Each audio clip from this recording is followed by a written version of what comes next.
Bienvenidos nuevamente a Encuentros Arete con la Historia. En el día de hoy vamos a presentar al profesor Mariano Álvarez y vamos a hacer una breve reseña previamente de su currículum y del personaje que hoy nos convoca. Buenas tardes a todos y bienvenidos a los Encuentros Arete con la Historia, donde reflexionaremos y descubriremos la figura de don Arturo Humberto Ilia. Mi nombre es Verónica Farré, miembro de la organización o agrupación Juan B. Justo, abogada, docente en colegios secundarios y en la Universidad Argentina de la Empresa. Coordino el equipo de encuentros de adolescentes que realiza nuestra organización y colaboro con el asesoramiento jurídico gratuito que como ONG llevamos adelante a través de Facebook. Sobre el personaje histórico que nos convoca hoy. Arturo Humberto Ilia.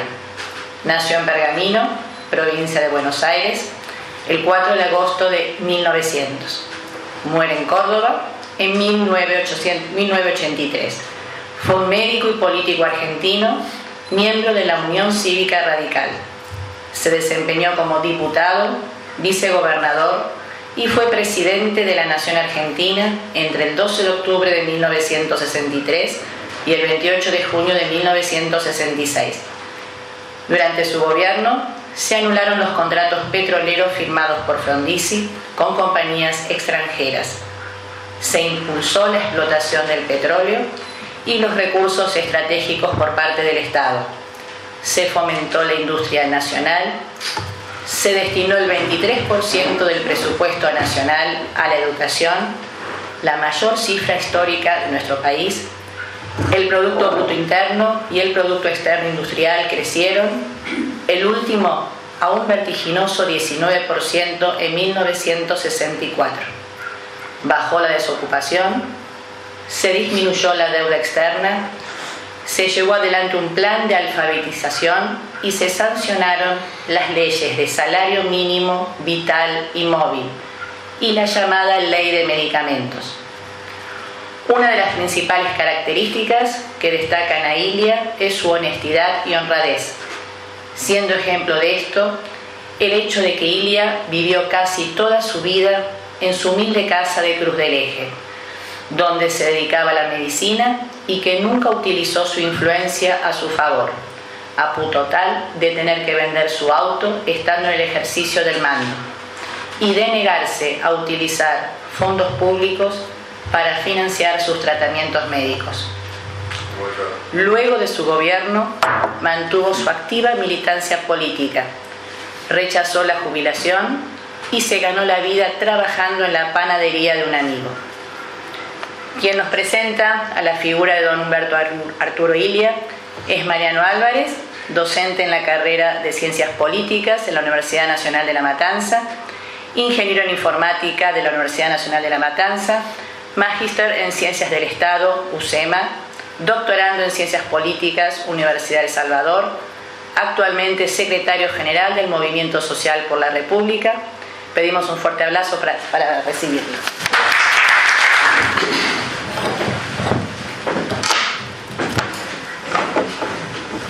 Bueno, en primer lugar, muchísimas gracias por la invitación. Es un gusto estar en el instituto. Es un gusto volver a ver a muchos de los compañeros con los cuales tenemos una historia común en el plano cívico, una historia muy importante, ¿no? Cuando trabajamos juntos en el Movimiento Humanista de Resistencia y Construcción en defensa de la República. La verdad que lo que se vio en el video de presentación desde ya es un orgullo, ¿no? Como ciudadanos se los digo, la tarea que realizan, que yo la conozco fundamentalmente porque los sigo en Facebook, usted tiene una activa militancia en Facebook, así que sinceramente es un orgullo estar aquí.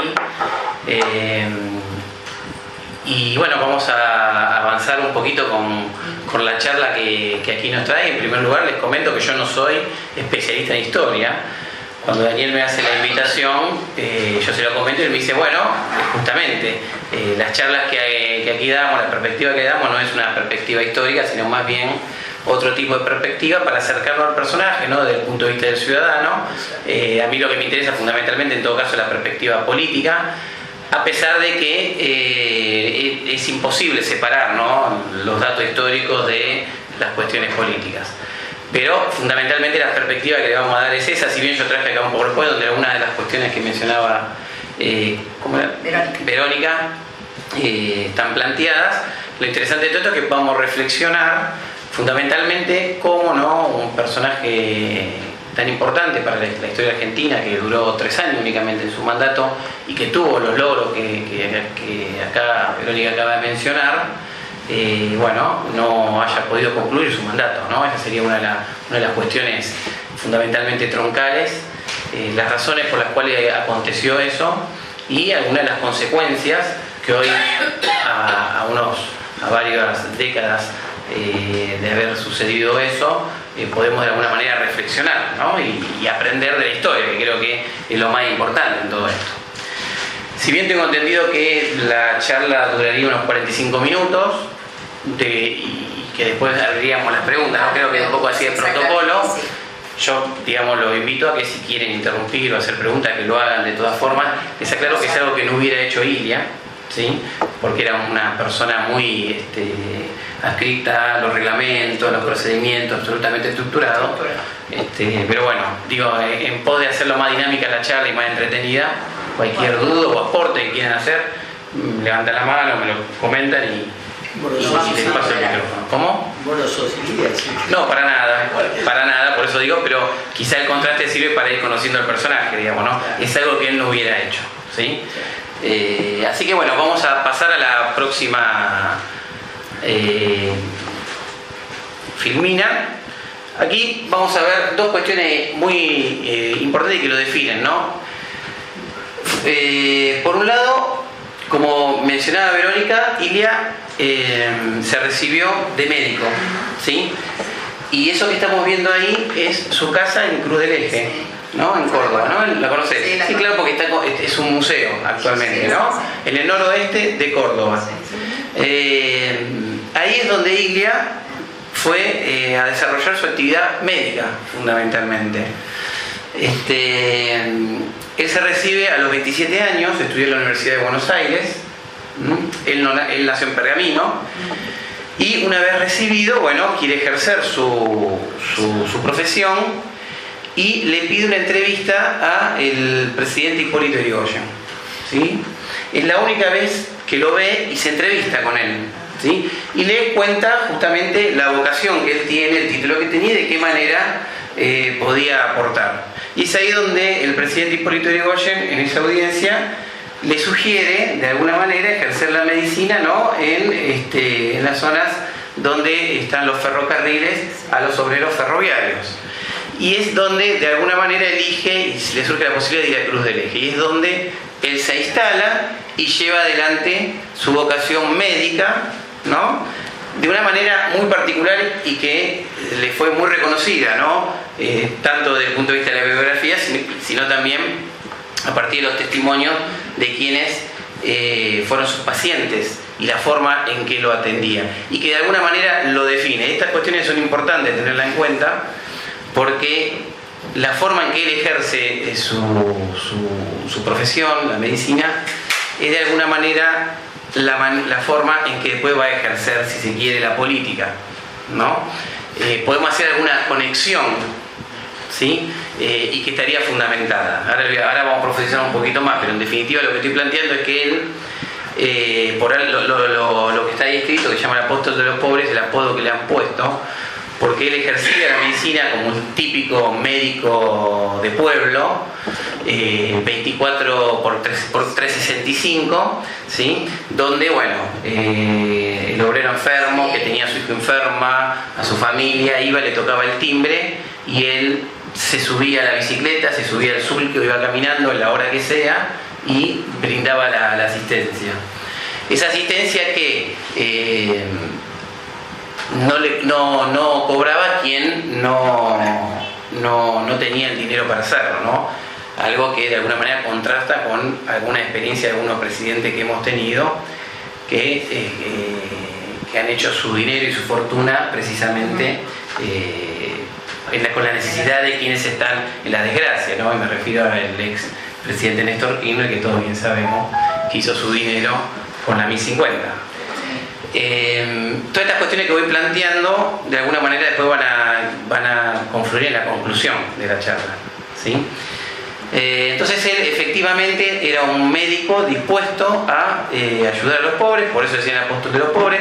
Esa casa que ustedes ven ahí le fue donada a instancias de un pedido realizado por los mismos obreros o por quienes se beneficiaban de alguna forma de esa gestión, para que él pueda vivir ahí de alguna manera y ejercer esta profesión que la hizo durante 30 años de su vida en forma ininterrumpida, y que solo le interrumpió cuando fue vicegobernador de Córdoba y cuando le tocó, por supuesto, ejercer la presidencia de la Nación.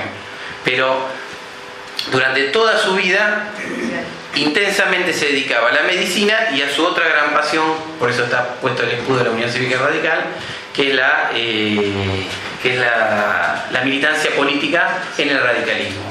Bien, iba, digamos, alternando ambas actividades, pero en ambos casos lo dedicaba con absoluta pasión y dedicación.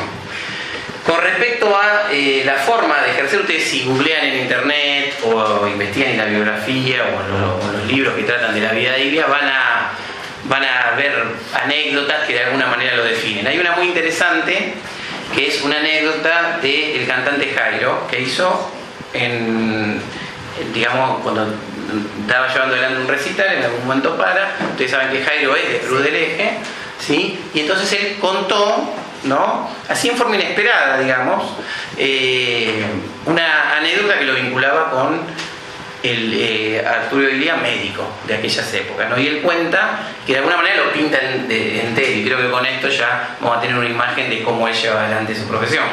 Él lo que cuenta es que en una madrugada en su casa de Cruz del Eje se levanta el padre de él, era chico, Jairo era chico, y la hermana con un cuadro que estaba temblando, ¿no? Y sí, morada, cada vez más morada, y cada vez más, y se asustaron. Entonces, ¿qué hicieron? Lo mismo que hacían todos los vecinos del pueblo, ¿no? Ir a golpearle la puerta al médico, al doctor del barrio, del pueblo. Y esto era de madrugada, entonces, como sabían que el doctor estaba disponible, le fueron a golpear la puerta e Illia los atendió. Se subió a la bicicleta y fue a la casa. Cuando llega a la casa, encuentra a la chica, a la nena, ¿no? Efectivamente en un cuadro complicado, y sin tocarla, sin ningún diagnóstico previo, sin ningún instrumental, le diagnostica hipotermia. Entonces le sugiere al padre, ¿no?, que para curarla se saque la camisa y la abrace fuertemente. Y efectivamente, al correr las horas, la chica iba recuperando la temperatura y se iba poniendo bien. Cuentan que la madre, que lo contó Jairo, la madre de Jairo le pregunta, pero no le va a dar ninguna medicación, no es necesario hacerle ningún estudio, no, es esto. Y efectivamente era eso, ¿no? Tenía ese don que es muy típico de los médicos de antes, ¿no? Que con solo mirar al enfermo ya de alguna manera sabían qué es lo que tenían, ¿no? Y eso lo pinta de cuerpo entero, porque en definitiva Illia era un humanista, ¿no? Priorizaba seguramente, ¿no?, por la pasión por la medicina. Los médicos suelen tener ese amor por la vida, ¿no? Aquel que es médico y no la tiene, difícilmente lleva adelante su profesión como corresponde. Bueno, Illia tenía efectivamente ese amor por la vida ajena, y fundamentalmente por la vida de los más pobres, y lo llevaba adelante a través de su profesión. Insisto, esto durante 30 años, profesión que la compartía en una extensa militancia dentro de la estructura de la UCR, ¿sí? El padre de él es hijo de 3 hermanos, de 13, ¿sí? Y el padre de él, 13, ¿sí? 13, exactamente. Y el padre de él era un activo militante también de la UCR, un tambero, pero que efectivamente militaba, ¿no?, en la estructura partidaria. En el caso de Illia hereda esa pasión y lleva adelante una militancia muy dentro de, digamos, la institución radical, ¿no? Dentro de las normas radicales. Por eso él no se destaca mucho como político partidario, si se quiere, ¿eh? Él es parte de la estructura. De hecho, cuando él llega a la presidencia, ahora vamos a ver algunas cuestiones más, era un político un tanto desconocido, ¿sí? No era de los políticos de la primera línea, digamos, ¿no? Si bien entre los cargos que alcanza y que llegó a representar está el de diputado provincial, es el primer cargo que él tiene por la provincia de Córdoba, ¿sí? En la línea de Sabatini. Luego es vicegobernador de Córdoba, llega a ser diputado nacional y es elegido en el año 62 como gobernador de Córdoba en unas elecciones que ustedes creo que estuvieron viendo a Frondizi en la última, ¿no? Bueno, que efectivamente fueron después anuladas. En esa elección que fue anulada, ¿no?, por los militares, Ilia había resultado electo como gobernador de Córdoba y no pudo ejercer, ¿sí? Obviamente. Bueno, fundamentalmente en la vida previa, digamos, a la llegada de la presidencia, podríamos mencionar estas dos cuestiones, a mí me parecen las más importantes a tener en cuenta, ¿sí? Una persona que en dos esferas de la vida pública, donde efectivamente uno puede realizarse en relación a la vida de los demás, lo llevó con pasión, en una absoluta entrega hacia el otro y sin ninguna, digamos, horizonte de intencionalidad de ganancia económica o, digamos, en búsqueda de renta, ¿no? Fundamentalmente su actividad profesional, digamos, él efectivamente la llevó adelante sin buscar rentabilidad, ¿no? En ambos casos, tanto en la función pública como en la función privada, pero que en el caso de él ya de alguna manera era pública, porque era el médico del pueblo. Bien, entonces estas dos cuestiones fundamentales porque hablan de lo siguiente: Ilia era una buena persona.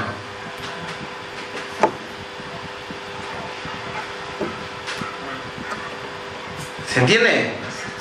Esto que parece algo muy sencillo, muy simple, habla de algo que hoy quizá no nos parece tan normal, tan habitual, ¿no? De que un presidente sea una buena persona, ¿no? Incluso teniendo en cuenta la última experiencia, ¿no?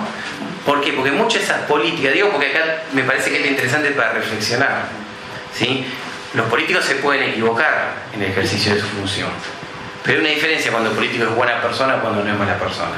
Hay cosas que si es buena persona no se hacen, no las hacen. Y en el caso de Ilia, uno desde el punto de vista político puede decir esto estuvo bien, esto estuvo mal, se equivocó allá y acertó acá, pero era una buena persona. Y una buena persona desde los momentos que nadie lo conocía, y lo mantuvo hasta el día de su muerte. Entonces esa es una clave, ¿no? Porque efectivamente uno cuando lee la biografía, cuando se leyó la biografía, ¿no?, es recordado por su honestidad, recordado por tal cosa. Efectivamente, ¿pero por qué? Porque fue una buena persona desde el primer momento. Así que esa creo que es una característica fundamental. Vamos ahora a meternos en fundamentalmente en la cuestión más densa y que por supuesto más debate genera y que tiene que ver con su llegada al poder, ¿sí?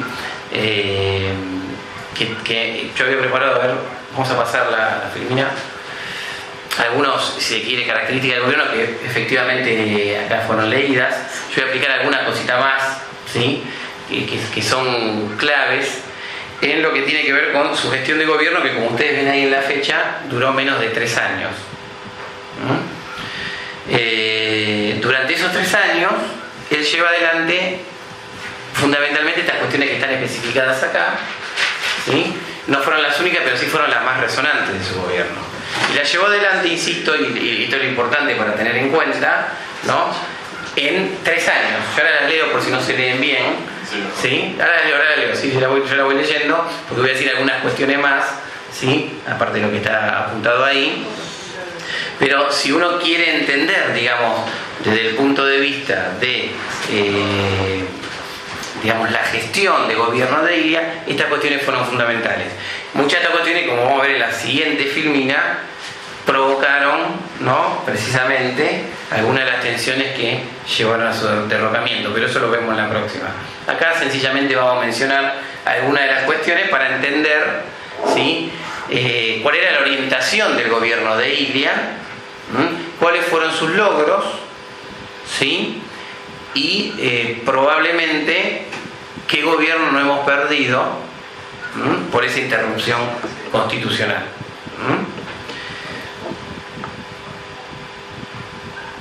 Una de las primeras cuestiones fundamentales es que él era un demócrata, hecho y derecho, respetuoso de las instituciones, respetuoso de la democracia, respetuoso del compromiso con el pueblo, ¿sí?, previo del gobernante al momento de la asunción. Era un extremo, digamos, si quiere, en los ejemplos de la política argentina, ¿no?, de aquel que entiende la democracia, de aquel dirigente que entiende la democracia como un servidor del pueblo, al servicio del pueblo y por el pueblo, y que de alguna manera el contrato que se ejerce, ¿no?, entre el soberano que te vota y el gobernante que ejerce la función es un contrato que no puede ser vulnerado. De ninguna forma puede ser vulnerado. Es decir, lo que hizo Menem de ganar una elección, digamos, con un programa de gobierno, y cuando le preguntan, pero usted no había dicho que iba a hacer todo lo que hizo, y él contesta, si lo hubiera dicho nadie me hubiera votado, bueno, eso no es Ilia, digamos. ¿Se entiende? No es Ilia. Es todo lo contrario, digamos. ¿Está bien? Entonces, precisamente estas cuestiones que están planteadas acá forman parte de su plataforma de gobierno.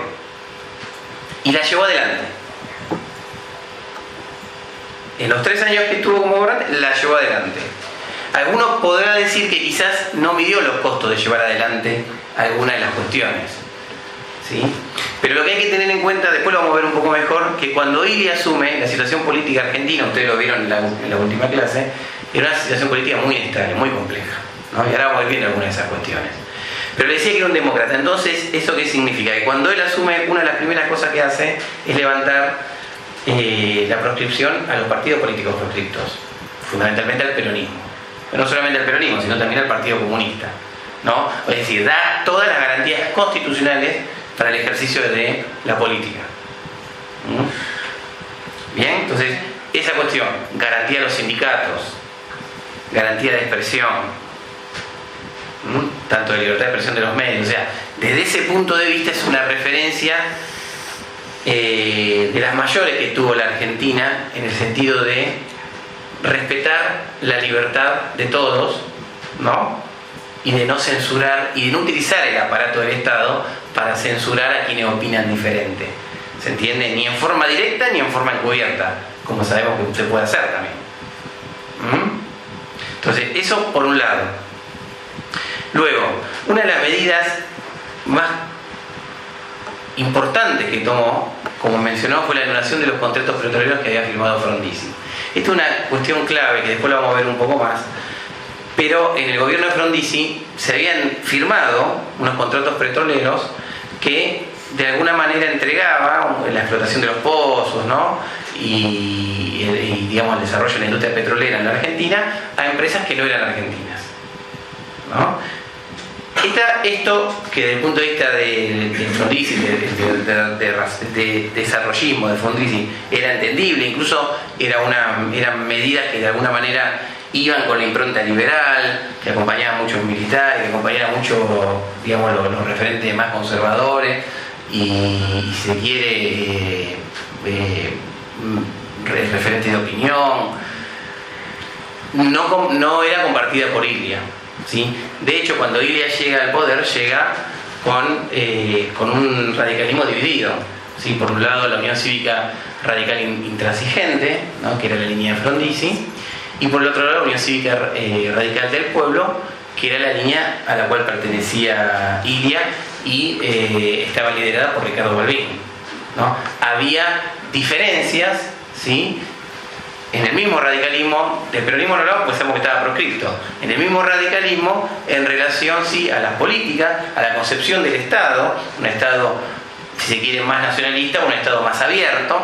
En el caso de Ilia, la impronta que le da el gobierno, una impronta de un Estado, ¿sí?, más nacionalista, si se quiere, y no tan abierto, ¿sí?, un Estado más intervencionista. Ahora voy a mencionar algunas cuestiones que lo diferencian del gobierno de Frondizi en este tipo de cuestiones. Por eso le anula esos contratos, porque los contratos petroleros que había firmado Frondizi habían generado un ruido, ¿sí?, y una de las cuestiones principales de su campaña fue anularlos, ¿sí? Eso implicó, desde luego, que muchas empresas norteamericanas que tenían sus inversiones de alguna manera garantizadas y su rentabilidad garantizada a partir de los contratos con las inversiones que iban a realizar en Argentina, se vieran afectadas, ¿sí? La argumentación de Ilia era que ese tipo de contratos eran lesivos para el desarrollo nacional. Eran lesivos para el desarrollo, y por eso los anula, ¿sí? Y lo anula casi inmediatamente, al poco tiempo de haber asumido. Una cuestión que estaba prevista en su plataforma. Una cosita más, una de las cuestiones que también dividía mucho a los dos radicalismos era la postura frente al peronismo. En el caso de la Unión Cívica Radical intransigente, no la línea Frondizi, era una línea más, si se quiere, más cercana al peronismo. Y la Unión Cívica Radical del Pueblo una postura más lejana, ¿sí?, más crítica del peronismo. Esto es interesante decirlo porque un dato de la coyuntura histórica es que desde la proscripción del peronismo, ¿sí?, en el 55, el país entra en una inestabilidad política muy importante, entre otras cosas por el accionar del peronismo y el accionar de Perón desde su exilio, pero también por el grado de apoyo popular que el peronismo tenía. No era fácil gobernar sin el peronismo, ¿se entiende?, desde el punto de vista democrático, porque había un apoyo importante, una importante cantidad. Ahora podemos ver unos datos en la próxima filmina que hacían que esa exclusión generar inestabilidad desde el punto de vista de la legitimidad democrática. Bien, justamente esa anulación de los contratos petroleros, hay una anécdota que lo demuestra ahí ya tal cual fue, que tiene que ver con esto, con la anulación de los contratos petroleros. Ilia fue contemporáneo de Kennedy, del presidente Kennedy, ¿no? Al poco tiempo lo matan, al mes siguiente lo matan a Kennedy, pero él anula los contratos petroleros con Kennedy en el gobierno. Hay una anécdota que no está confirmada, pero se clasificaron algunos informes de la CIA que relata una charla entre Ilia y Kennedy, ¿sí?, donde Kennedy le pregunta a Ilia por qué razón anuló los contratos petroleros. Dicen que la respuesta fue seca y concreta: porque afectan a la soberanía argentina.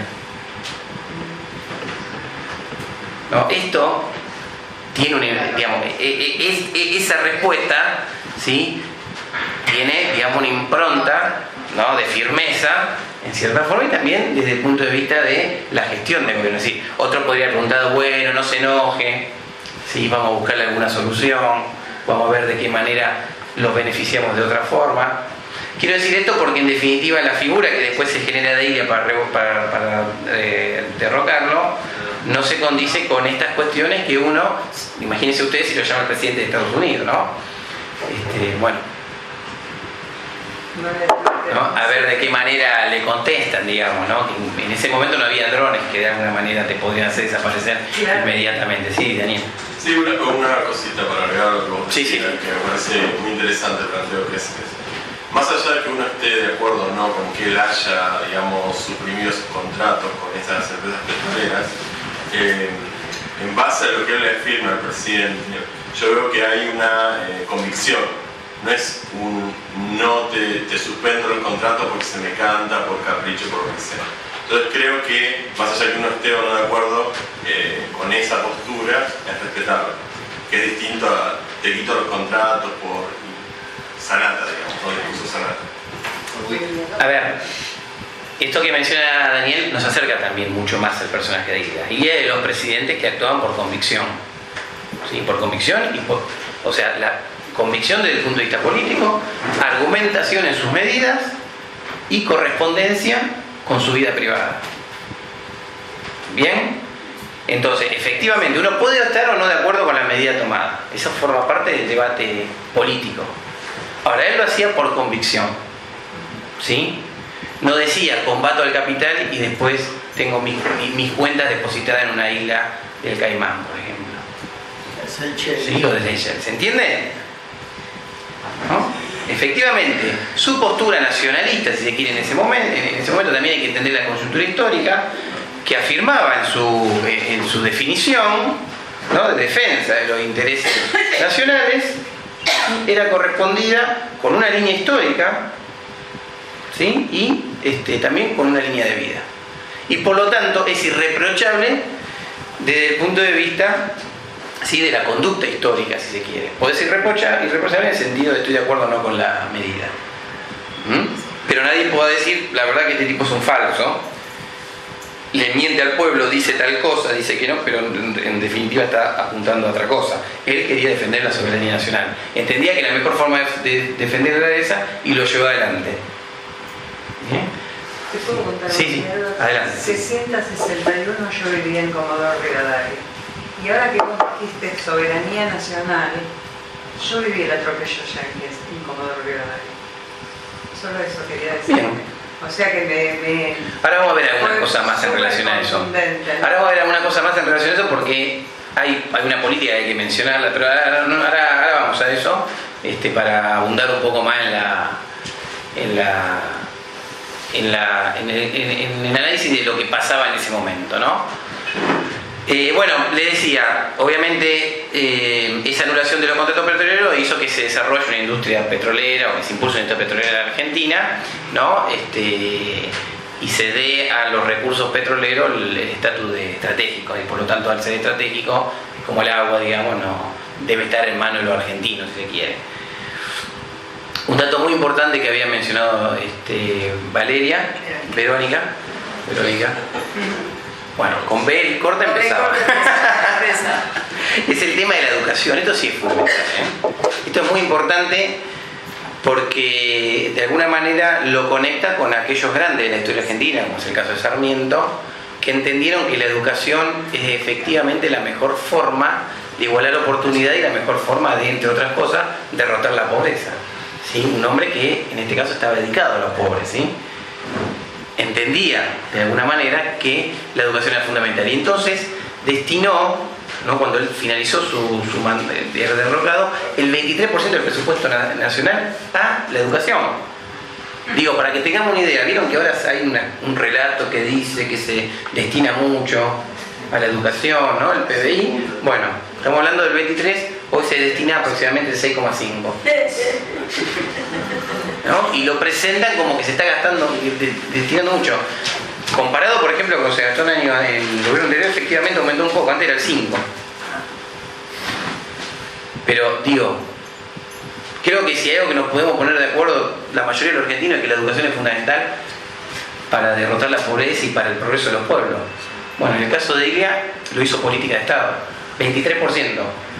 Durante su mandato en la UBA se produjo el récord de egresados, cerca de 40.000 egresados de la UBA, el récord histórico. Es decir, que no solamente el dinero iba destinado a la educación, sino que además,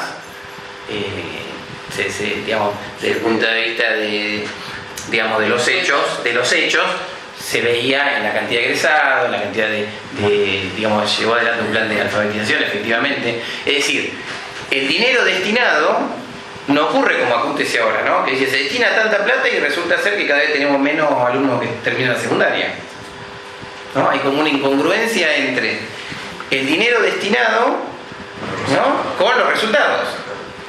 Entonces uno dice, pero entonces ¿cómo está destinando ese dinero? Bueno, en este caso el dinero destinado era mucho, más que en ningún momento de la historia, pero además había resultados.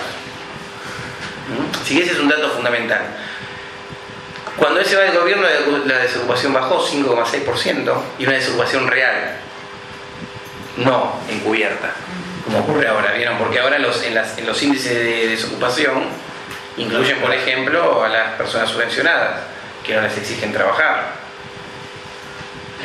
los índices que hoy tenemos de desocupación, además de ser mentirosos, hay una parte que es mentirosa y que no se cuenta, y hay una parte que es mentirosa que se encubre, digamos, que es que se involucra, por ejemplo, a todos los que reciben los planes sociales. Y sabemos muy bien que, esto yo también es un tema que estudié mucho, en algún momento podría venir a dar una charla sobre este tema, porque mi tesis doctoral tiene que ver con ese tema. Hasta los mismos punteros le impiden a la gente ir a trabajar a cambio de dinero. Les dicen, yo te mantengo la cooperativa o me pagas 300 pesos por mes y no vas a trabajar, ¿se entiende? Entonces eso no es trabajo, pero se contabiliza como gente ocupada. Así que bueno, efectivamente bajó. Bueno, esta sanción del salario mínimo vital y móvil, ¿no? Eso se lo debemos a Ilia, ¿no? Esta garantía de que el obrero, el trabajador, iba a tener, digamos, garantizado un sueldo. Esto es una medida, si se quiere, para ganarse un poco al electorado peronista, si quiere, ¿no? Si uno analizaría un poco la intencionalidad, pero que en definitiva hoy es un derecho adquirido y que es incuestionable, digamos, ¿no? Pero en definitiva uno podría decir, ley de salario vital y móvil, si no le hemos leído, no nos agarra medio prevenido, decimos eso es el peronismo. No, el gobierno de Ilia.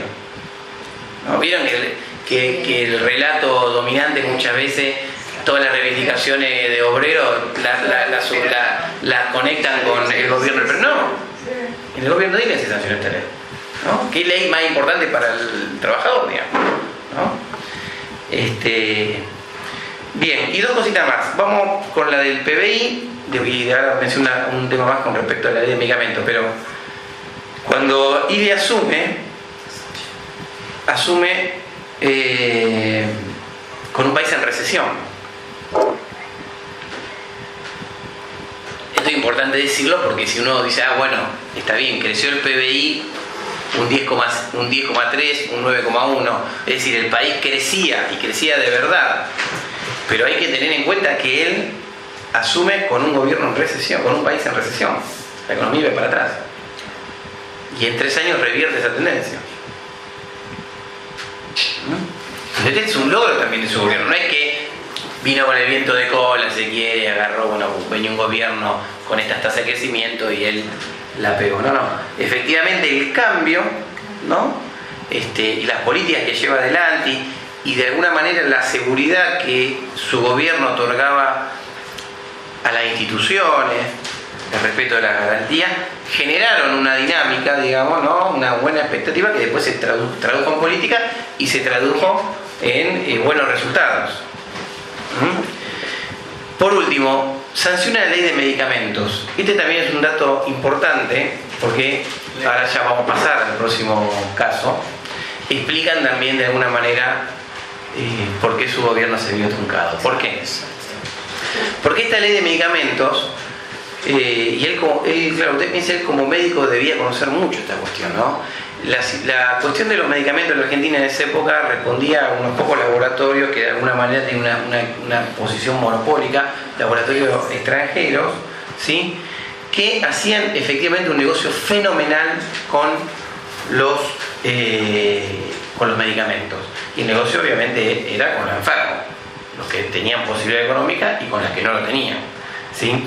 Él crea una comisión para evaluar, ¿no?, la situación de los medicamentos, la rentabilidad, etcétera, etcétera, y se descubre en esa comisión que, por ejemplo, los márgenes de ganancia, ¿no?, de los medicamentos eran exorbitantes, 1000%, que los medicamentos no tenían las drogas en los porcentajes que se decían, o que te lo cobraban más caro porque le agregaban la palabra plus, pero era exactamente igual a la palabra, el medicamento era exactamente igual a la otra, digamos, al otro medicamento, ¿se entiende? Es decir, había todo un negociado en perjuicio de la gente que necesitaba los medicamentos a favor de determinada empresa que tenían cierta impunidad y que de alguna manera lograban, bueno, hacer un negocio desproporcionado en relación a esta industria, que es una de las industrias, se sabe, más poderosas que hay en el mundo, ¿no? Junto con las petroleras, miren con quiénes se metió.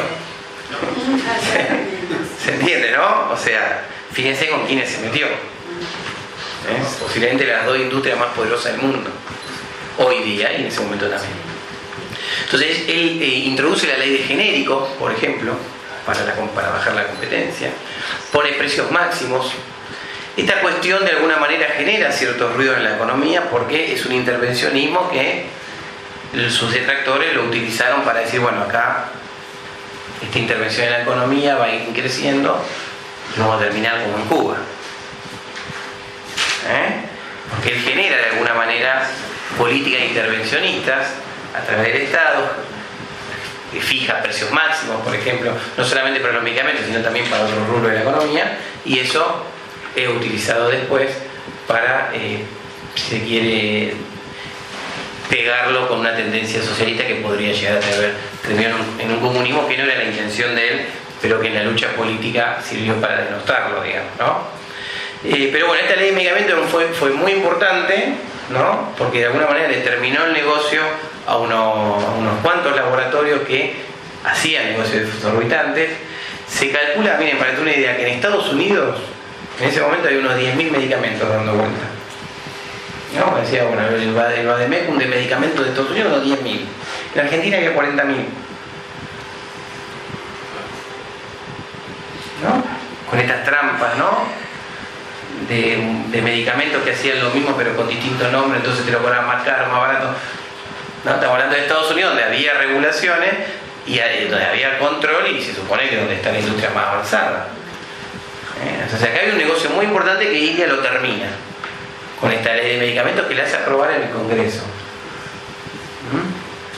Bien, por último, ahí ven una foto que no está listado, pero que también habla de la importancia que en ese momento tenía nuestro gobierno, que tenía, la Argentina tenía el gobierno de ILIA. Ustedes conocen quién está ahí, ¿no?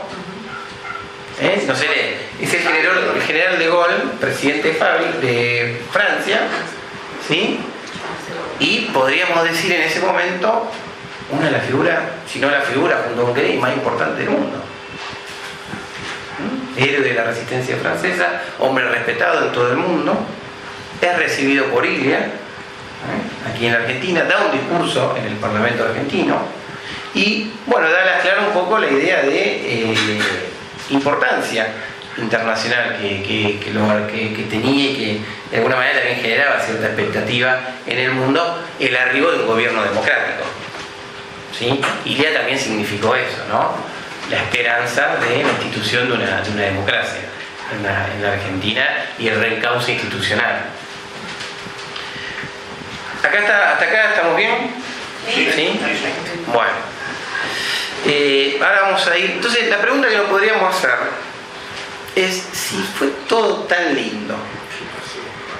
Acá lo dijo el ingeniero. ¿Qué pasó? ¿No? ¿Qué pasó con un gobierno con estas características? Tocó intereses muy fuertes y no lo iban a permitir. El negocio que desbarató de fortunas espantosas, de comerciar con la enfermedad, con el pobre, con el necesitado, evidentemente no lo podían dejar. Pasamos a la otra. Bueno, sí, adelante. Sí, no solamente que tocó intereses poderosos, también faltó ese apoyo que el peronismo no le dio, el que le dio a Frondizi por el pacto del presidente Frondizi, ¿no? Esa es otra de las causas, ¿no? El gobierno Martelli, a pesar de los poderosos, posibilitó la salida, ¿no?, del gobierno. Bien, efectivamente va por todo lo que se está planteando aquí. Vamos a hacer algún reconto de algunas cuestiones, pero efectivamente, ¿no? ¿Qué fue lo que pasó? Obviamente, el análisis que tendríamos que llevar adelante es un análisis más politológico, digamos, en esta cuestión, ¿no? En el análisis de la fuerza, porque como un economista habitualmente se podría quedar con la otra parte de la película. El economista lee estadísticas y la estadística dice todo lo que dijimos hasta acá, pero el análisis del cientista político o de aquel que se interesa por las fuerzas políticas, de alguna manera llevan a entender, ¿no?, que como un gobierno que desde el punto de vista racional funcionaba, si se quiere, bueno, fue abortado. Y ahí es donde tenemos que hacer un análisis político de la situación. Entonces, hay algunas cuestiones para tener en cuenta. Fíjense, bueno, es una frase que dijo ILIA al poco tiempo de ser derrocado, ¿no? a mí me derrocaron las 20 manzanas que rodean la Casa de Gobierno. ¿No? ¿Está bien? Esto, digamos, para dar una idea, ¿no?, de la sustentación, digamos, del golpe, ¿sí?, cómo fue organizado y cómo fue planificado, en algunos casos del minuto 1, digamos, del minuto 1 del momento que él ejerce o asume la presidencia. Pero esto da un poco la idea, la dimensión de que el golpe fue planificado y llevado adelante entre 4 paredes, ¿sí?, y que no fue efectivamente algo que haya nacido en la entraña del pueblo y que lo haya tornado insostenible. A pesar, y ahora lo vamos a ir reforzando esa cuestión, a pesar de que cuando Roca, no lo tengo con Roca, no sé por qué Roca. Porque dice derrocamiento. Bien ahí, es muy probable, ¿no? Daniel sabe todas estas cuestiones de mal, ¿no?, de similitudes de palabras que se le pegan a uno en la cabeza, es verdad, pues muy probable que lo venido por ahí. No, en el caso, yo decía que en el caso de Ilia, cuando es derrocado, efectivamente viene por ahí mi confusión, había un enorme consenso de que tenía que dejar el gobierno. En ese momento, todo el proceso llevado adelante a partir de las 20 manzanas había cundido fuerte. Sí, había cundido fuerte en todos los ámbitos sociales, políticos e incluso en la gente. Ahora vamos a ver por qué, cómo fue ese proceso de debilitamiento de un gobierno, ¿no?, que llevó adelante las cuestiones que planteamos. Sí. Sí, hay un problema que yo también me lo comí en su momento. Él no estaba en la Red Nacional de Radiodifusión, no lo teníamos a cada rato hablando. Claro. Es un tipo que lo oías cada 6 meses. Entonces no existía, por eso le decían la tortuga. Ahora, exactamente. Bueno, evidentemente eso era la democracia. Claro, bueno, a ver, ahora vamos a ver un poco los apodos y cómo de alguna manera se lo debilitó. ¿Sí? Tenemos algunas imágenes también interesantes que nos dan una idea de cómo el poder político, digamos, el poder de los medios de prensa, incluso articulados, fueron debilitando la figura del presidente. Un presidente que, tomando en cuenta lo que se plantea, no estaba dispuesto a dar una lucha por fuera de lo que la institucionalidad y los principios democráticos marcaban. ¿Se entiende? Es decir, no era un presidente que frente a unos medios de prensa, si se quiere, digamos, dispuesto a debilitarlo, hubiera utilizado la cadena nacional todas las semanas para defender la posición. Porque eso hubiera implicado utilizar una herramienta del Estado, así él entendía el Estado, ¿se entiende? ¿No? Para, si se quiere, un beneficio personal, si se quiere, para mantenerse él en el poder. Alguno puede cuestionar esta cuestión, alguno puede decir, él lo hubiera utilizado para prevenir el golpe, ¿no? Y dar la disputa en la opinión pública, ¿sí? Lo que ocurre es que en la concepción que él tenía, precisamente los excesos son los que de alguna manera llevan a debilitar la institucionalidad de un país y, en definitiva, a debilitar los principios en los que él creía, que eran los del respeto, ¿no?, los de las garantías, lo del entendimiento que la voluntad popular puso un presidente y que tiene que ser respetado. Es decir, él, si se quiere, de alguna manera murió en su ley, ¿sí?, pero que era la ley que él entendía que era la mejor para el desarrollo de una nación y que, como iremos viendo, en definitiva, eso que en aquel momento no estaba instalado en los corazones de los argentinos, ¿no?, y de muchos lugares de Latinoamérica, hay que entender la coyuntura, después se fue imponiendo. Por eso Ilia es grande hoy. Pero ahora vamos a ir profundizando un poco esa cuestión.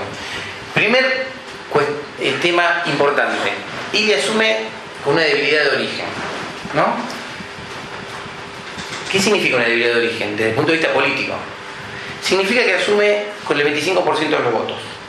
Él es votado, la UCR del pueblo, con el 25% de los votos. En una democracia.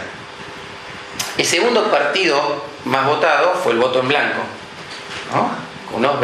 Aproximadamente un 20% de los votos, que era el voto peronista, ¿sí?, que de alguna manera fue impulsado por Perón. Esa fue la indicación, que el peronismo hacía eso, ¿no?, en la proscripción, votaba en blanco, ¿sí? Entonces tenemos por un lado un 25, segundo un 20% en blanco y un 16% de la Unión Cívica Radical Intransigente.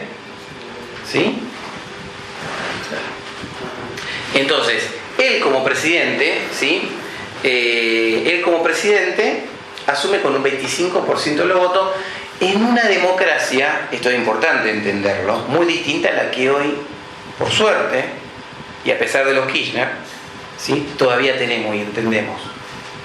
¿Sí? En una democracia muy débil, absolutamente débil. Y el hecho de no superar el 50% de los votos, ¿no? Todos sabemos que la democracia, si uno la tuviera que definir, ¿cómo la definiría? Así, simplemente, de manera muy sencilla. El gobierno de la mayoría, y si somos mayoría, si uno cuenta, si acá somos 20 personas, bueno, la mayoría implica que 11. Y si no son 11, entonces no es democracia. ¿Se entienden estas cuestiones, digamos, que de alguna forma minan el camino para que aquellos que quieren cuestionar y que quieren de alguna manera derrocar al presidente, tener herramientas que de alguna manera pueden ser utilizadas, a pesar de que su poder emana de la Constitución, ¿sí? Habiendo una proscripción y no habiendo obtenido una gran cantidad de votos, está en una situación de debilidad importante, desde el primer momento. Entonces es una cuestión fundamental. Eso es lo con el otro 39%. El otro 39% se fue repartiendo en el resto de los partidos. Claro, 39. Sí.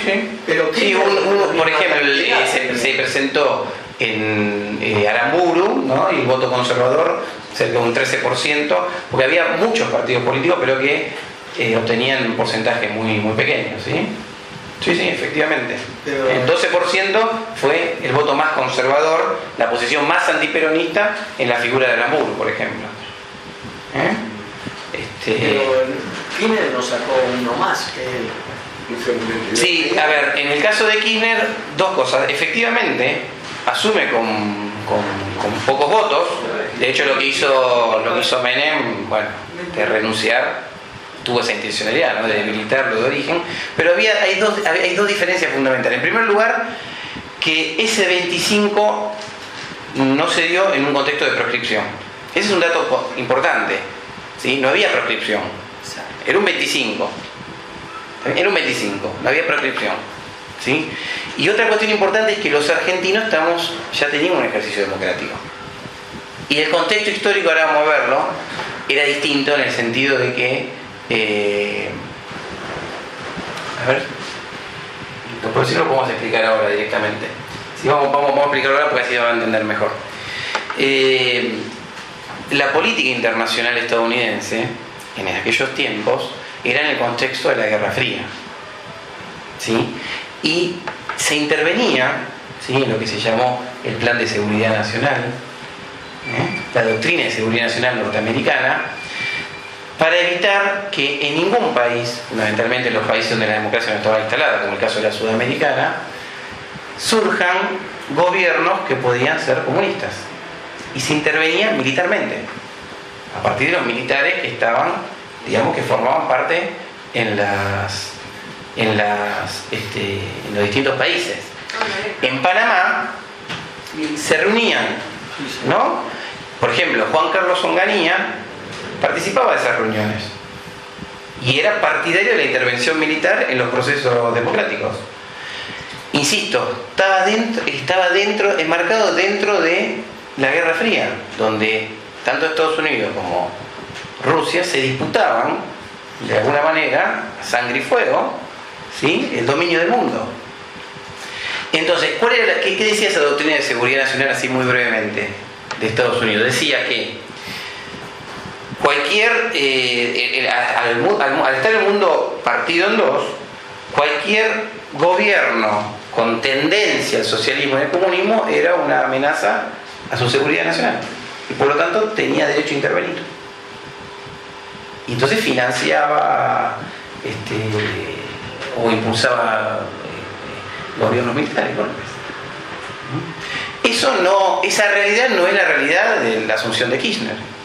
Ya el mundo había dejado de ser la Guerra Fría, ya por suerte el muro de Berlín se había tirado abajo. Entonces era otra realidad, distinta. ¿Se entiende? Pero en el caso de Ilia dio Si en el gobierno de Kirchner ese 25 que sacó era una muestra, digamos, de debilidad en el sentido de la cantidad de votos desde el punto de vista democrático, imaginémonos en el caso de Ilia, ¿no? Una democracia venía de un golpe, ¿no? El golpe de Frondizi, al año se llaman elecciones, ¿no? Un ejército activo, no era el ejército de Kirchner, ¿no? El ejército activo donde incluso la sociedad también de alguna manera lo apoyaba, o sea, eran los salvaguardias de la patria, ¿no? No tiene una mirada que hoy, si se quiere, más extendida del ejército después de lo que aconteció a partir de 1976. Digo, esta es un poco la mirada. Por supuesto podemos tener distintas posiciones, distintos aprendizajes, pero bueno, uno trata de ser lo más objetivo posible en el sentido, estas reuniones existieron, Carlos Ordonía iba a Panamá junto con digamos con los referentes militares de otros lugares, los golpes se llevaron adelante, pasó en Brasil, pasó en Argentina, pasaron en casi todos los países de América, y hay que entenderlo dentro de ese contexto. Entonces, debilidad de origen, peronismo, no solo por el hecho de la proscripción. ¿Qué pasa? Ilia, como era un demócrata, lo primero que hace es levantar la proscripción del peronismo. Porque era un demócrata. Uno dirá, no lo tendría que haber hecho. Pero implicaba una proscripción. Entonces, eso digo, para que entendamos lo que era Ilia. Quizás no tenía el aspecto, ¿no?, así audaz en el sentido de, bueno, mejor no lo hagamos porque yo no puedo proscribir a nadie como presidente de la nación. Lo primero que hizo fue levantar la proscripción. ¿Qué pasó? Eso produjo dos cosas. En primer lugar, que la elección de medio término siguiente, en el 65, legislativa, la ganara el peronismo. Y eso produjo alarmas en todos los sectores, fundamentalmente los militares, que no querían saber nada con el peronismo. ¿Se entiende? Incluso le exigieron que anule esas elecciones, como pasó con las elecciones que la nueva Frondizi. Que las anule. Y Ilia no las quiso anular. ¿Ganó? Ganó. ¿Bien? Entonces, este fue un tema también importante. ¿Por qué? Porque cundió el miedo en todos los sectores antiperonistas de que el próximo gobierno entonces sea peronista. Que no hubiera habido ninguna duda seguramente. Sigamos. Bueno, la política económica ya la planteamos, esto de los precios, la intervención, un Estado más intervencionista, bueno, generó en aquellos que tenían preceptos más liberales ciertos temores. Un plan crudo, duro, de lucha del sindicalismo, a pesar de que él le dio todas las garantías, ¿no? Terrible. Fíjense que este paro general, 8 de enero del 64, o sea, 3 meses después de que asumió, ¿se entiende? O sea, no es que, bueno, a ver, espera, dale un año y vemos, no, a los 3 meses, paro general. Y aparte paros que no eran como los paros que nosotros conocemos ahora, eran paros que implicaban toma de fábricas, millones de obreros tomando las fábricas, digamos. Y eso, usted imagínense al establishment cómo lo procesaba. Bueno, a ver, con este hombre tenemos que cerrar la fábrica. Bueno, durísimo plan de lucha de la CGT. En lo que respecta al interés extranjero, bueno, acá está esta cuestión, ¿no?, de la doctrina de seguridad nacional, en el sentido de que era un gobierno que se apartaba de los lineamientos más liberales y que podía tender al marxismo. La política exterior de Ilia era una política que, por ejemplo, no suscribía a las intervenciones de Estados Unidos en la guerra de Vietnam, etcétera, etcétera. O sea, seguía más la política de Irigoyen en el sentido de la Fuerza Armada dentro de casa, no interviniendo, digamos, en conflictos exteriores. Pero fundamentalmente dos cuestiones importantes, ¿no? Lo de la ley de medicamentos y la ley de contratos petroleros. Eso tocó intereses muy importantes, ¿sí?, y que de alguna manera le iban a venir el vuelto. ¿Sí? Y por último, los medios de prensa, que como bien acá mencionaron, tendieron a ridiculizar al presidente. Desde el primer momento, efectivamente, con la figura de Tortuga. ¿Sí? Pasemos, así vemos algunas imágenes. ¿No? Acá vemos, por ejemplo, algunos medios de prensa. La avenida de la plaza. ¿No? En tiempos donde de alguna manera se requería,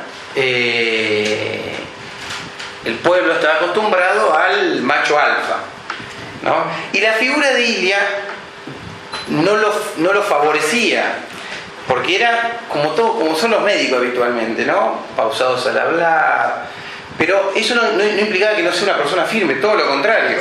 En la ejecución era un tipo muy firme. Ahora, en la imagen, ¿sí?, se prestaba a este tipo de ridiculización. Les cuento algunos datos. Esta revista, por ejemplo, esto acá no se nota bien lo que dice, pero fíjense para que se den una idea, ¿no? Primera Plana era la revista más vendida en ese momento. Algunos capaz que una revista muy vendida, ¿sí? No, esta revista justamente era de el papá del actual canciller, Jacobo Timerman. Acá dice, ¿no? Y si les digo que tampoco sé cómo se corta un pan dulce, dice acá. La estatua. Lo ponen ahí como un inútil. Como un inútil. Un inútil. Entonces, esto era acompañado con editoriales, donde de alguna manera, editoriales después se arrepintieron de lo que hicieron, como el caso de Mariano Grondona, por ejemplo, o Bernardo Neusta, ¿no? Esto, el director era Jacobo Timerman. Editoriales ¿cuál era digamos un poco el sentido? Tenemos un presidente débil y la Argentina necesita un presidente fuerte. Y ese presidente fuerte es Juan Carlos Onganía, ¿no? Que fue el que después asume. ¿Se entiende? Un poco iba en esa dirección. Esa debilidad provocaba tales problemas en la fábrica. Fue como de alguna manera un golpe articulado, ¿no? Como fuimos viendo, entre los sindicatos, entre la empresa extranjera, entre los medios de prensa, ¿sí?, entre los militares, entre los intereses foráneos, que de alguna manera fueron mellando el poder de Ilia hasta el punto de tornarlo insostenible y llegar a su derrocamiento, ¿sí? Fíjense acá, tranquilidad, dice, un mosquito que le pega a la cabeza, la tortuga. Esto es el diario Crónica. Y bueno, esta es la revista Panorama. Él, por ejemplo, no permitía estas cosas, las permitía. No las censuraba, no las intervenía, no las contrarrestaba en el sentido de generar medios adictos, como otros, digamos, ¿no? ¿Se entiende? Él, por ejemplo, un canal 7 como el que intervenido como el que hoy tenemos, le resultaría inaceptable. Un fútbol para todos sería una locura. Él fue un tenaz defensor. ¿Por qué? Porque ahora ya, bueno, nos vamos acercando un poco al final, porque incluso estoy hablando mucho, ¿no? No, Usted que controlar el tiempo. Sí, hay una cosa importante, una cosa que me impresionó en su momento. Cuando Julio Alzogaray le fue a pedir la renuncia, pero lo único que faltaba era que lo agarrara a trompadas a Julio. Si se tuvo que ir de la Casa Rosada, después vino con el ejército. Bien, sí. Ahora vamos a ir a ese dato importante y ya con esto iríamos, vamos a ir cerrando. Sí, vamos a ir cerrando. A ver, pasemos. La anterior. Acá esto no lo vamos a leer porque no terminamos más y se nos está yendo la hora. Pero ustedes búsquenlo, ¿sí? En Googleenlo, que es el relato que tomaron su hijo que estaba en la Casa Rosada, junto con su hija y otra persona más, de cómo fue el derrocamiento en la Casa Rosada, donde se ve que él no era ninguna tortuga, una persona muy firme, pero donde plantea justamente, ¿no?, la cuestión de los principios que él defendía, ¿no? Le decía al general Julio Alzogaray, que venía en nombre de la Fuerza Armada, le decía: usted es un sedicioso, el jefe de la Fuerza Armada soy yo, ustedes son insurrectos, ¿no? Y esa fue la discusión. Acá en el diálogo se ve donde el coronel Luis Perlinger, que era uno también de los que llevaba adelante el golpe, le decía: su seguridad está garantizada, presidente. Decía: miren, mi seguridad no me interesa, usted es un seguidor, yo de acá no me voy porque esta es la casa de gobierno. Ahora, lo hizo, si ustedes leen todo el texto, terminó yéndose en estas condiciones, ¿no? En este alboroto, cuando se pone en riesgo la vida de todos los que están alrededor, porque al finalizar le dicen, su seguridad está garantizada, pero la de todo el resto de las personas que están acá no. E ingresa la infantería policial con gases, y digamos, como para reprimir. Entonces ahí es donde él elige irse. Dos cositas. En este texto en algún punto le dice, usted se va a arrepentir de lo que hace, permanentemente se lo está diciendo. Usted se va a arrepentir de lo que hace, usted está afectando el futuro de los jóvenes y el futuro de la patria. Permanentemente era ese su mensaje. Se lo cuento porque ahora le voy a decir una cosita más. Sigamos. Cuando él se va de la casa de gobierno en esa escena que fue de madrugada, le ofrecen el auto oficial. No se sube el auto oficial. Se iba ahí, estaba buscando un taxi y casualmente pasa el que fuera el ministro de Educación de su gobierno. Excepto lo de Economía, todos los restos de los ministros estuvieron desde el primer momento hasta el último. Se sube y se va a la casa del hermano. ¿No? Bien. Esta frase con esto ya estaríamos terminando, ¿sí? Esta frase, yo creo que lo pinta de Pablo Montero, pero que también habla de su legado, ¿no? Y su legado es que tiene que ver fundamentalmente por la cuestión de la moral y de la ética. Por eso se lo recuerda hoy fundamentalmente. Él fue un adelantado en esas cuestiones. Esto es en el momento de su discurso de Asunción, donde dice: implantaremos en la administración pública un sentido moral y norma de austeridad que restablezca la fe y la confianza del pueblo en su gobernante. Fíjense si este tipo no fue un adelantado. Porque es justamente el problema que tenemos hoy los argentinos, tiene que ver con esto. Además, él lo dice en un momento donde no estaba tan claro las cuestiones de la ética, por eso después se hicieron los desastres que se hicieron, de la moral. Era una visión más tecnocrática de la política. Si hay que matar a 50 y con esos 50 ganan 100, matemos a 50, digamos, ¿no? Era una política muy descarnada en ese aspecto. Ahora bien, sí, por eso, era exactamente, la política, digo, en el sentido amplio, no solamente de los políticos, era aceptado en la sociedad. Ahora, él buscaba precisamente ese cambio a partir de la conducta. Él sabía el rol que jugaba y a partir de la conducta quería de alguna manera construir la Argentina del futuro.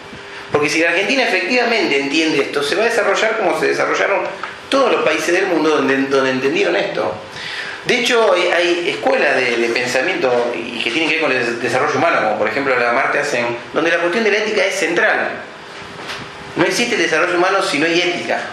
Bueno, Ilia es el ejemplo ético por antonomasia de la República Argentina. Es, si se quiere, lo contrario, la antítesis de Menem y Kirchner, digamos, ¿no? Para entenderlo, ¿no? Tipo dispuesto a hacer cualquier cosa a cualquier precio, por uno donde las cuestiones éticas, ¿sí?, son las que marcan las posibilidades de gobierno, pero que en definitiva eso es lo que conduce al desarrollo. Eso era Ilia, era un adelantado desde el punto de vista de la instalación de la democracia y el respeto a las libertades, porque se sabe que ese respeto es el que después se traduce en desarrollo, ¿no? Conducta de los gobernantes, ¿sí?, conducta de los gobernantes para transmitir el ejemplo, ¿sí?, y firmeza en la ejecución de lo acordado con los gobernantes en lo que tiene que ver con el respeto del voto soberano, Así que bueno, creo que obviamente es un personaje donde podríamos estar hablando horas y horas. Esto es fundamentalmente un pantallazo. Y una cosita más. Eso que es muy importante, que habla del aprendizaje, que de alguna manera, si bien gobernó poco, hizo mucho. Porque hay muchos que gobiernan mucho y después son olvidados, como le va a pasar a los que están ahora, o mal recordados, que quieren ser próceres, pero no van a ser próceres. Porque no se puede ser prócer y ladrón. ¿Está bien? Para ser prócer, mínimamente que sea decente. Y este hombre es un prócer y cada vez va creciendo su figura y fue reconocida porque esto, tanto Juan Alzogaray, que era el hermano de Álvaro, el economista, que fueron los que ejecutaron, digamos, de alguna manera el derrocamiento, con Perdiger, le pidieron disculpas. En el 82, después de la guerra de Malvinas, que bueno, se vio en su totalidad el desastre llevado adelante, Sábato menciona, ¿no? Dice, le tendrían que ir a pedir disculpas a Ilia, en procesión los militares que hicieron esto. Y efectivamente estos dos militares fueron a pedir disculpas. Uno por una carta escrita, ¿no? Y en el caso de Alzogaray, 2 o 3 días antes de que se muera Ilia en el 83. Fueron a pedir disculpas por lo que habían hecho, porque se habían dado cuenta de que se había cortado un proceso que, de haberlo llevado adelante, la Argentina se hubiera ahorrado todo el sufrimiento y muerte que hubo a posteriori, y estaríamos viviendo otra realidad. Pero ese es el legado de Ilia. Está presente el legado ético, ¿no? Y es el legado por el cual luchan muchos. En otro caso, bueno, por lo menos en mi caso, tenemos el liderazgo de Lilita, que es justamente un referente ético en ese aspecto. Hay muchos dirigentes, ¿no?, que se ven representados, y ese es el legado. Si no hubiera estado Ilia u otros, ¿no?, que hicieron de la ética una forma de gobierno, quizá hoy nuestro ídolo de todos sería Kirchner, digamos, menos, ¿no? Pero no, esa disputa entre las dos Argentinas está viva gracias a estos referentes, y esa disputa, creo yo, en algún momento va a terminar siendo la victoria de esta línea histórica basada en la ética, que va a terminar con el desarrollo de todos los argentinos, ¿no? Ustedes cuando salen en las actividades que llevan adelante, tienen a Ilia adentro de todas sus actividades, inevitablemente. Todas esas cuestiones ejemplares que ustedes dicen, esto que se vio en el video cuando empezaron, son actividades ejemplares como ciudadanos. Bueno, tuvimos un presidente que ese tipo de cuestiones las impulsó y las puso, digamos, de alguna manera en un plano de referencia, ¿no? Porque es el poder que tiene un presidente, ¿sí? Así que bueno, creo que nada más de mi parte. No sé si ya nos excedimos mucho en el tiempo, o si tienen alguna pregunta más. Bueno, adelante acá. Me parece interesante ver cuando hacías mención, Mariano, sobre la buena persona de la Ilia. Bueno, como buena persona gobernaba para buscar el bienestar general y no el interés personal.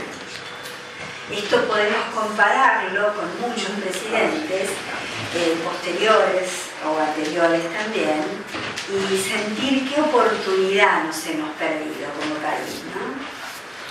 Yo estoy absolutamente de acuerdo, eso es Ilia, pero no es que lo hacía sola, no, él era una buena persona, pero es que no lo hacía solo de bueno. Él estaba convencido de que efectivamente, porque, a ver, la política bien entendida, ¿sí?, como la entendían los griegos, ¿sí?, no como la entendió Maquiavelo, ¿no?, que el fin justifica los medios. Cuando entiendo los griegos tiene que ver con el perfeccionamiento de la persona humana y el respeto hacia el otro. Y obviamente tiene que estar orientada al bien común. Lo que pasa es que en el caso de Ilia se convino, ¿no?, que me parece que no puede ser de otra forma, ¿no?, una buena persona en el ejercicio del poder político. Ahora, yo honestamente no creo que buenas personas terminen haciendo lo que hacen los Kirchner. Son malas personas, ¿sí?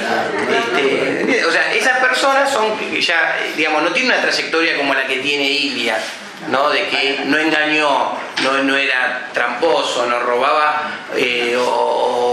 o si venía un chico y le pedía atención, le cobraba, y si no lo dejaba morir ahí como un perro. ¿Se entiende? Entonces, es una conducta de vida que después se lleva adelante en la política, y no le cuesta llevarlo adelante, ¿sí? Así que eso es fundamental tenerlo en cuenta. Él creía efectivamente que el respeto a la Constitución, el respeto a las normas, era, digamos, el sustento del desarrollo. Por eso, digamos, nosotros siempre sostenemos esto de que la renovación de la política parte de la renovación de la ciudadanía, lo que vos planteabas. O sea, él era primero un ciudadano que en su vida privada, digamos, practicaba todo esto que después llevó a cabo durante su gobierno. Que por ahí es tan difícil de comprender, porque en este momento, en la coyuntura política actual, no por la coyuntura en sí, porque la coyuntura la hacen las personas, el problema son las personas que anteponen su anhelo personal o su avidez personal de poder por sobre la necesidad de la gente, ¿no?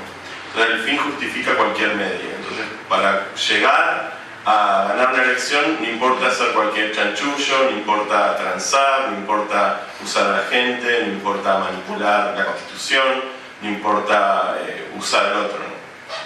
Comparto absolutamente, y fíjense que cuando googleen el diálogo que se produce en cuanto de Roca,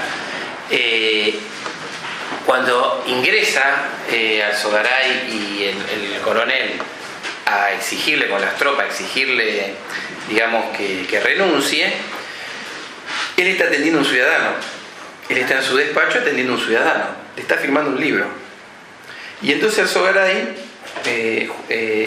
Julio Alzogaray, le dice: vengo en representación de las Fuerzas Armadas, le pido su renuncia.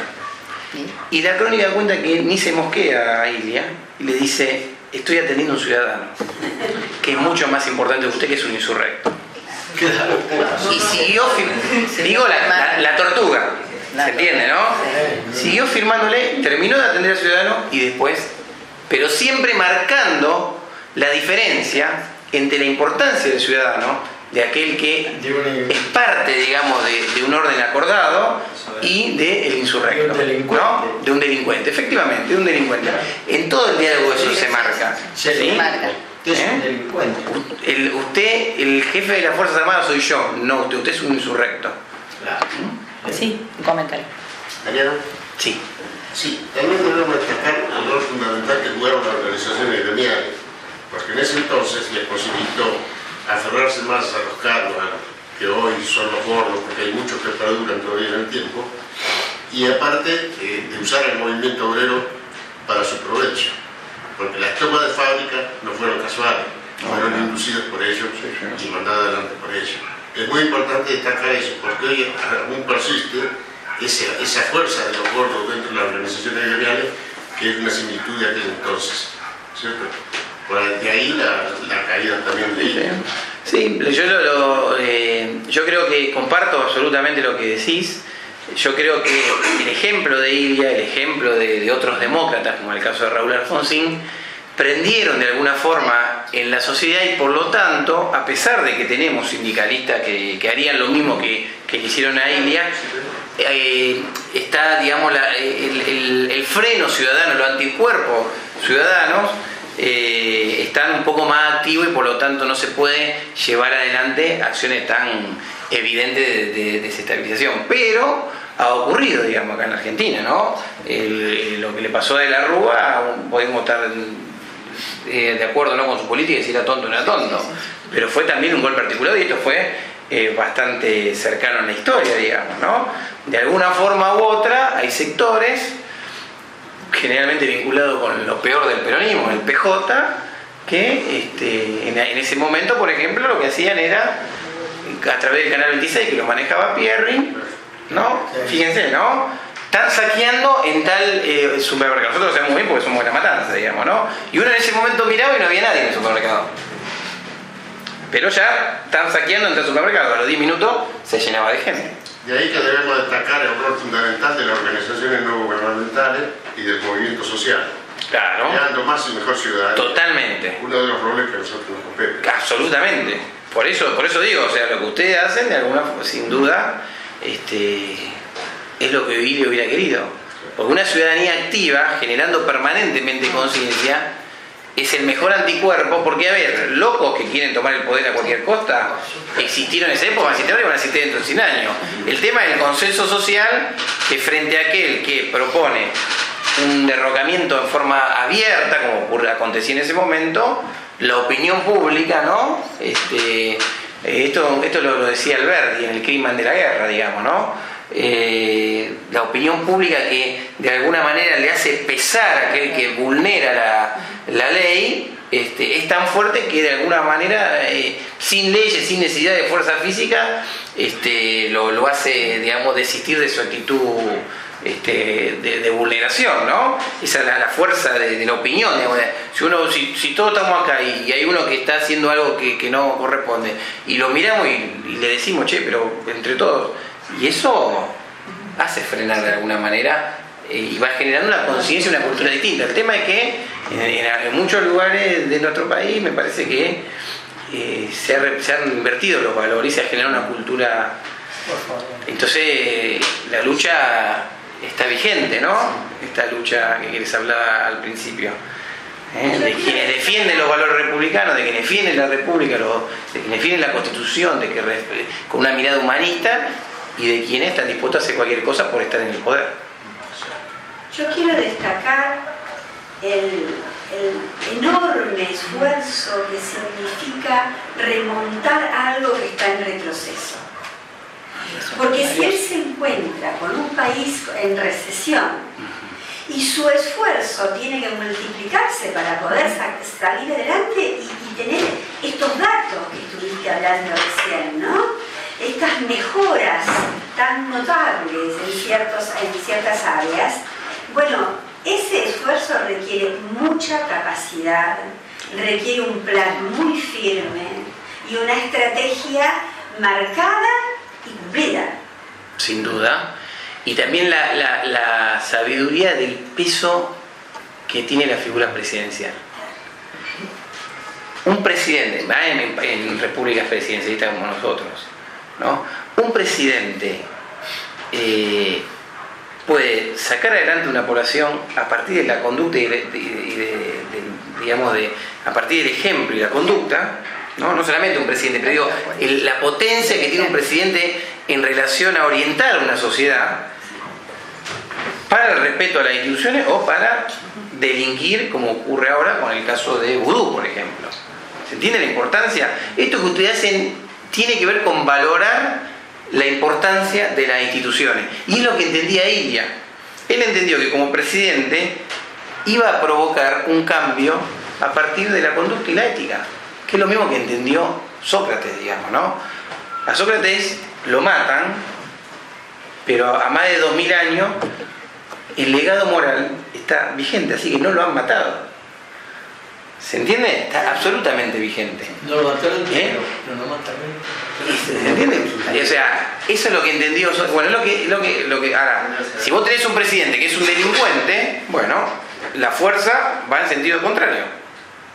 Y en lugar de potenciar y llevar adelante una sociedad digamos, en el sentido del desarrollo, lo llevas al sentido de la decadencia. Y es lo que nos pasa.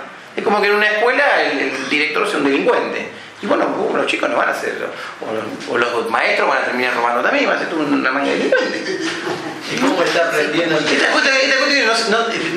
Porque digamos, a los candidatos decentes, ¿sí? Que no es solamente Elita, hay otros candidatos decentes, capaz que pero no van a poder gobernar.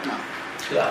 Ahora, la pregunta es, desde el punto de vista del legado y desde el punto de vista de los desarrollos, digamos, que tienen que ver con lo importante de los pueblos, ¿quién fue más importante? ¿Ilia o Menem? ¿Se entiende? Hay que cambiar la cultura. Hay que cambiar, digamos, la concepción de lo que entendemos. Sí, es verdad, Menem estuvo 10 años en el gobierno. Ahora no puede caminar por la calle.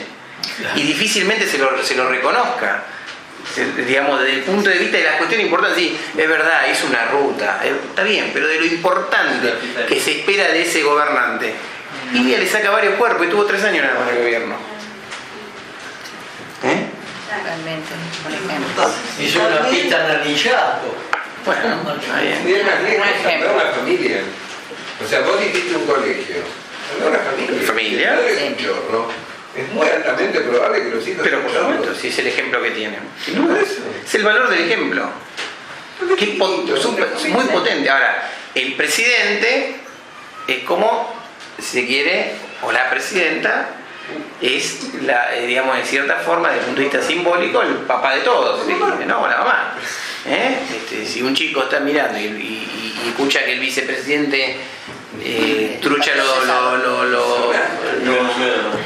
digamos, trucha el 08 negocio del auto, y entonces ¿qué va a decir? ¿El motochorro o el otro que está haciendo lo mismo en ese momento? Y si no es el vicepresidente, y llegó hasta ahí. Y se queda. Y se queda, y está bárbaro, y vive en Puerto Madero, y le sacan fotos, y tiene una corte de gente. Ese es el camino del éxito, va a decir. Ese es el razonamiento, Pues no es tonta la gente. Vos sabés que es importante eso, y la gente lo come. Cuando hacemos nosotros las mesas en la calle, nos vienen y nos dicen, vamos, ¿quiénes están atrás de ustedes? Vamos, ¿quiénes están atrás de ustedes? Nos lo dicen. Y disculpa, ¿cómo nos ayudaron los medios de prensa? Porque confunden equivocadamente una persona firme a un autoritario, porque Onganía era autoritario, y en cambio Ilia era firme, era con convicción, lo hacía, mantenía su firmeza y no negociaba con nada, estaba equivocado en medio de prensa. Comparto absolutamente, claro. No, la diferencia entre ser y parecer, si se quiere, ¿no? Eso comparto, pero bueno, obviamente los medios jugaron, como bien decís, y se agarraron de ese aspecto y lo potenciaron a pesar de que no se correspondía con la realidad. Pero claro, digamos, a la imagen de la opinión pública, los medios masivos de comunicación, esto está estudiado, hay gente acá sabe mucho más que yo de ese tema, influyen en la opinión pública, digamos, ¿no? Obviamente. Yo creo que no es determinante porque la gente tampoco es tonta. Yo suelo darle este ejemplo. Yo doy en una universidad ahí en La Matanza, en una carrera de ciencia política, y a veces tengo algunos chicos kirchneristas que están muy enojados con Clarín. Yo le digo, miren, si mañana Clarín pone en la tapa las propiedades del Rabanito, y yo creo que no lo va a comprar mucha gente, digamos, y si durante una semana sale con cosas que son con estupideces, digamos, quiero decir que algún contacto tiene que haber entre lo que se publica y lo que la gente siente. Eso por un lado. Ahora también es cierto que los medios de prensa masivos tienen mucha más llegada que los que no lo tienen. Entonces es como un equilibrio que uno tiene que encontrar, ¿sí? Y también es cierto que preparan slogans pequeños, cortitos, que taladran el cerebro de los que no piensan. Y lo sí, claro. La gente repite frases. ¿Cómo vamos a ver? Sí, acá por ejemplo está instalado, y lo mencionaban, el hecho de que es el único que puede gobernar el peronismo, digamos, ¿no? O los militares. Lilith es apocalíptico, una vez le pregunté a que me lo dijo, que es apocalíptica. Vamos a dar... Por Dios. Bueno, esto da para mucho más, pero vamos a dar por concluido el encuentro. Te agradezco en nombre de la agrupación Juan de Justo que hayas participado y nos hayas acercado el personaje de Arturo Illia como persona, como político, como gobernante y sobre todo como un excelente ciudadano. Le damos un fuerte aplauso.